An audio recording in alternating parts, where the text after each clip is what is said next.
Yeah, a few weeks ago, we reported that there was discussion in the White House that President Biden may release some kind of limits in terms of investing in China, and he would release this around the G7. So G7 leaders are now reportedly going to discuss concerns over China's use of economic coercion during the summit that they're having in Hiroshima. It's set to kick off on Friday.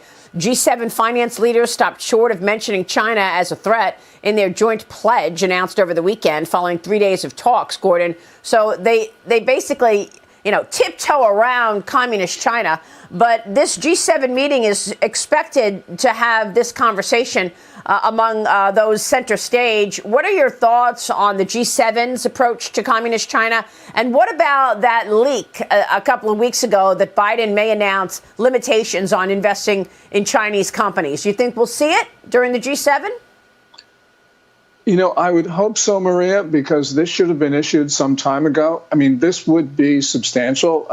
And we American companies just should not be investing in Chinese companies of any sort, especially in the high tech and AI areas. And this would be significant. But these rules have been long delayed, and probably they've been watered down in those conversations that Commerce has been having with industry. But, it really was pathetic. And that's the only word that I can think of. When the G7 finance ministers issued their statement on Saturday, it was obviously about China, but they could not use the word China. And that really shows I think that the failure of the West and the United States to lead.